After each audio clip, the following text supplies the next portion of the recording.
Olá, meus queridos. É muito comum ouvirmos ou dizermos frases do tipo: meu avô sempre dizia, ou meu pai e minha mãe é quem diz, ou eu tinha um professor que sempre dizia.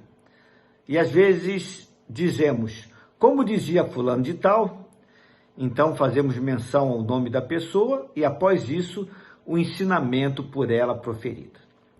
Pensando nisto, eu farei a partir de hoje uma série de reflexões que denominarei Assim diz o Senhor Jesus.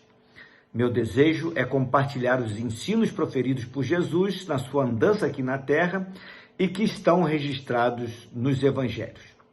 E começo compartilhando o ensino que se encontra registrado no Evangelho de Mateus, no capítulo 4, versos 18 até o 22, onde assim se lê. Enquanto andava à beira do mar da Galileia, Jesus viu dois irmãos, Simão, também chamado Pedro, e André. Jogavam redes ao mar, pois viviam da pesca. Assim disse o Senhor Jesus: sigam-me e eu farei de vocês pescadores de gente. No mesmo instante, deixaram suas redes e o seguiram. Pouco adiante, Jesus viu outros dois irmãos, Tiago e João, consertando redes num barco com o pai Zebedeu. Jesus os chamou e eles também o seguiram de imediato, deixando para trás o barco e o pai. Meu querido, minha querida, Jesus estava iniciando o seu ministério aqui na terra e conta o texto que nesse dia estava andando à beira-mar. Era uma caminhada como a maioria de nós também faz. Ele estava caminhando, passeando à beira-mar.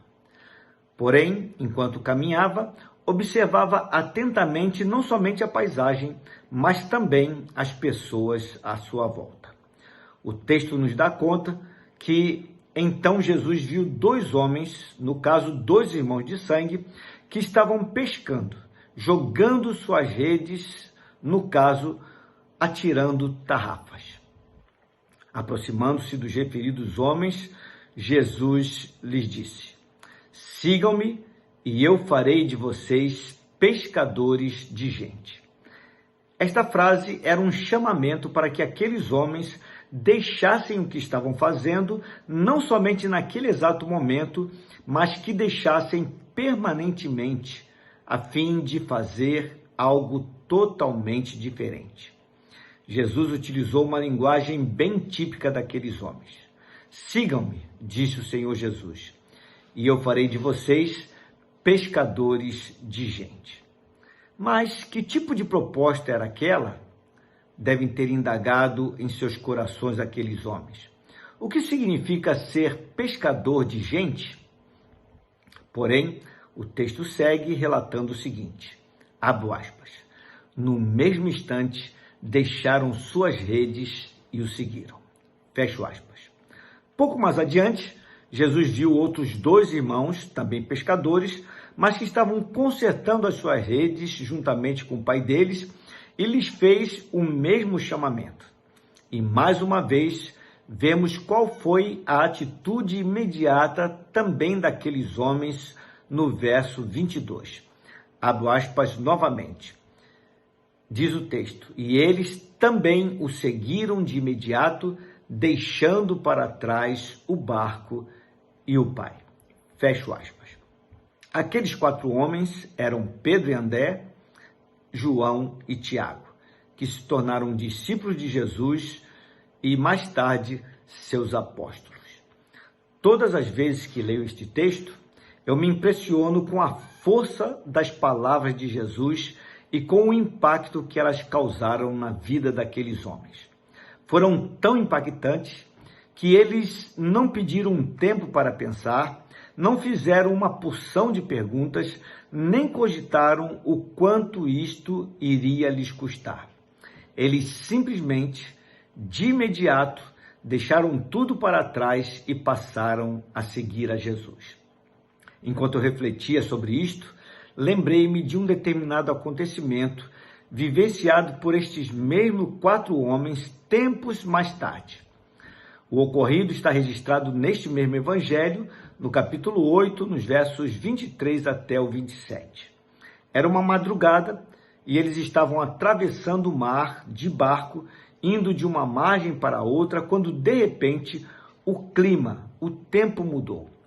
Relata o texto que começou a soprar ventos que vinham de todos os lados e o mar foi ficando cada vez mais agitado, a ponto de o barco ser arrastado de um lado para o outro, como se estivesse sendo varrido pelas ondas, fazendo com que aqueles homens experientes, pescadores, ficassem tomados de medo. Jesus também estava no barco, mas aparentemente alheio a tudo o que estava acontecendo, dormia profundo sono. A situação foi ficando cada vez mais crítica, a ponto daqueles homens ficarem tão aterrorizados que gritavam para que Jesus acordasse e que de alguma forma pudesse socorrê-los. Jesus então acordou com os gritos desesperados daqueles homens e logo viu o temor estampado no rosto deles, por isso resolveu acudi-los. Então, levantando-se, repreendeu os ventos e o mar com a sua palavra, e diz o texto que de imediato fez-se bonança e calmaria. Aqueles homens não eram marinheiros de primeira viagem e certamente já deveriam ter passado por situações de perigo parecidas com aquela. Mas, ao verem o que ocorreu ali naquele momento, diz o verso 27, maravilharam-se dizendo, quem é este que até os ventos e o mar lhe obedecem? E eu então me atrevo a responder, este é o Senhor Jesus, o mesmo que disse para aqueles homens, pouco tempo antes deste ocorrido, que deixassem o que estavam fazendo para o seguir. Este é aquele que mudou todo o curso da vida daqueles homens com a mesma força da palavra que mandou que a tempestade ali naquela madrugada se acalmasse. Este é o que possui as palavras transformadoras. Este, Jesus, é aquele que transforma a tempestade em bonança, aquele que transforma a água em vinho, que transforma pescadores de peixes em pescadores de homens. Este é o que transforma homens e mulheres pecadores em homens e mulheres segundo o seu coração. Este é Jesus, o nosso Senhor. A Ele, portanto, toda a honra, toda a glória e todo o louvor. Vamos orar? Pai amado, obrigado por esse texto precioso, quando então inauguramos essa série de reflexões, onde nós vamos estar falando sobre assim diz o Senhor. Vamos citar as palavras proferidas pelo próprio Senhor Jesus na sua andança aqui na terra, para sinalizar de uma maneira muito clara como as suas palavras tinham e têm poder para fazer coisas extraordinárias. E aqui, nesse contexto, o Senhor chamou aqueles homens que de imediato te seguiram, deixaram tudo o que estavam fazendo para trás e seguiram o Senhor. E se tornaram homens segundo o teu coração e, de fato, deixaram com o tempo de serem pescadores de homens e se tornaram pescadores de gente. Foram anunciar as boas novas do Evangelho para outras pessoas, as boas novas que alcançaram a eles próprios. Obrigado, Senhor, porque o mesmo Senhor que falou e acalmou o vento e o mar naquela noite de tanto temor para aqueles homens, foi o mesmo que falou e fez com que a vida daqueles homens fossem transformados. E o Senhor é esse que fala ainda hoje e que transforma também os nossos próprios corações. Louvado seja o nome do Senhor Jesus, é a oração que fazemos muito agradecidos. Amém. Meu querido, minha querida, ouça sempre o que o Senhor Jesus tem a lhe dizer, pois suas palavras têm sim poder. Deus te abençoe.